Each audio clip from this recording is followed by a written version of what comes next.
Okay, we're going to talk about Ayurveda. This is my favorite Ayurveda book.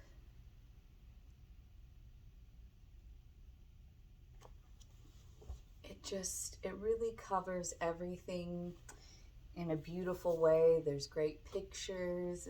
It's easy to read. You can read through it very quickly.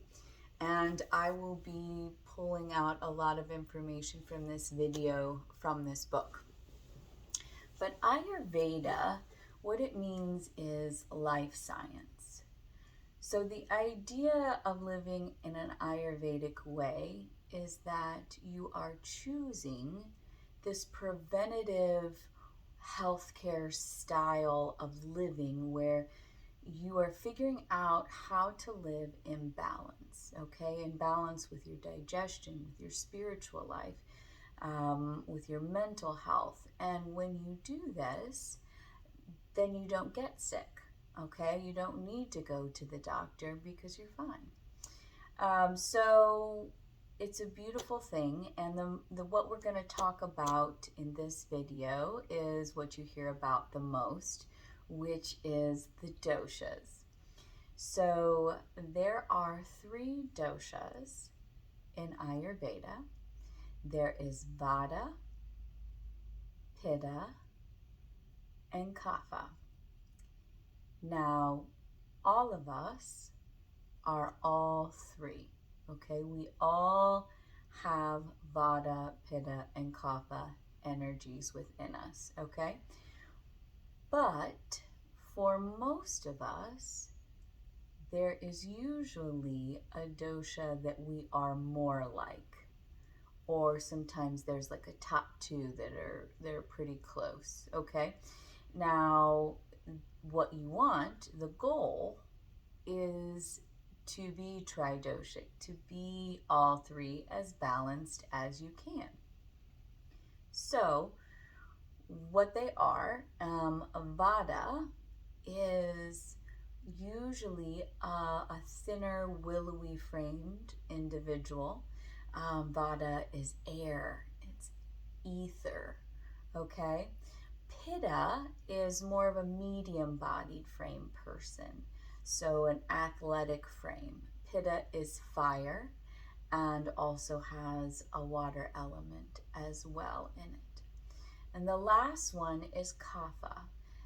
Kapha is someone with a shapelier figure, and it is an earth element with a little bit of water as well. So these doshas, they have seasons, they have elements, they have characteristics on what's good for you to eat, what's not good for you to eat, good times to sleep, to wake up, all of these different things. So the idea is that you want, when you know what you're most dominant in, you know that you need to do the opposite to come back into balance with all 3. And I'll give you an example. The easiest example is myself. So I am a pitta, I am a fire dosha. So pitta is digestion. It is, we're big thinkers, intense people, and we have to do things to cool the fire within us to come back into balance. So pittas can't skip meals, so I have to eat my 4 meals a day, smaller meals. So I eat at 7 and noon and 3 and 6. And I need to eat cooling foods to cool my fire, fresh things, things with water in them, cucumbers. I need to avoid spicy things, hot things, acidic things, sour things. All of these things kick up my pitta fire, so I need to not do them. Vada. Vadas are air and ether. They tend to be a little bit more cold-natured, cold hands, cold feet. They need to eat warm meals. They need to sit down and warm up their bodies. So it's important that they sit and eat hot foods. Vadas also have a time clock. They love to be early. They are the most creative in the morning. So you may find if you're a vada, you're like, well, I always wake up at 4 and my mind wants to do 1,000 things and I don't understand why it won't let me sleep. Well, it's because you have vada energy and you need to get up and you need to be creative and then maybe take a nap later, because that is what's going to keep you in balance. So the way that you figure out your dosha is either you see an Ayurvedic practitioner, which may be difficult, or the simplest way is to just take a dosha quiz. And I have given you all one. It's in the very back of the journal, journal 3. And so you just go through each section and you check mark everything that you think applies to you. You can do more than one check mark in a question if you feel like both represent you. And then at the end, you just tally up how many you are in each section and you can figure out which doshas you lean more towards. And then once you figure that out, you want to research those things. You want to see what are good foods for you to eat? What are bad foods for you to eat? What are good times for you to eat? When is it good for you to wake up? When is it good for you to be active? When is it a good time for you to sleep? There's lots to learn. And, this is just knowing yourself deeper. So, opening my book, I'm just going to give you guys a little overview. And you may find that this is a good moment to pause this video, take the test, figure out what your dosha is, and then this next part might mean more to you, or you can rewatch it later. So we're going to start with vada. So this is pacifying vada. So this is when you're high in your vada dosha, what you should do. So what to do? You need to maintain a fixed daily routine.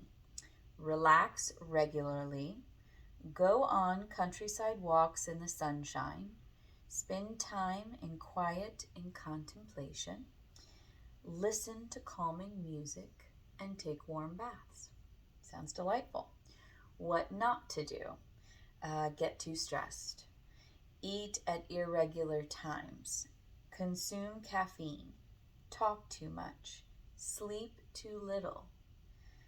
Exercise too regularly. Become exposed to drafts and cold. Activities that cause sensory overload. So it gives you, some ideas of like exercises that you need to do. Grounding or strength building exercise. Any sport with slow, direct movements pacify vada. Weightlifting is particularly good as it provides stability and substance to counteract vada's lightness of mobility. Okay, so let's move on to pitta. So pitta, what to do? Oil massages with cooling oils. Go swimming. Go on walks in the woods or in the shade, avoiding the sun. Take cool baths and listen to calming music. What not to do? Sunbathe or stay in the sun too long. Get stressed. Use saunas and steam rooms. Give in to strong anger and irritation. Engage in competitive activities. Now, some good exercises would be swimming and outdoor exercises in the shade are the best forms of exercise for pitta. So, we're going on to kapha. Now, kapha, what to do? Dry powder or oil massages. Take warm baths. Listen to lively music. Learn new things. Deviate from your routine. Seek out stimulating company. What not to do? Be too sedentary. Sleep too much. Gain too much weight. live a secluded lifestyle, and exercise. Exercise is important for those with strong kapha as it stimulates their slower metabolism. Okay, now we talk about food just a little bit. So for diet, if you're a kapha, to pacify kapha, it says try avoid overeating or eating food that is too heavy. You might want to skip an occasional meal. Fast regularly and generally eat less. It is best to stick to warm meals and avoid heavy, greasy foods or eating too many grains. Okay? Now, pacifying food for a pitta. Elevated pitta can be pacified by eating 4 times a day in small portions, avoiding pungent, sour food, and adding cold, raw food to your diet. A diet to pacify pitta contains more vegetables than a vada diet and more grains than a kapha diet. Okay?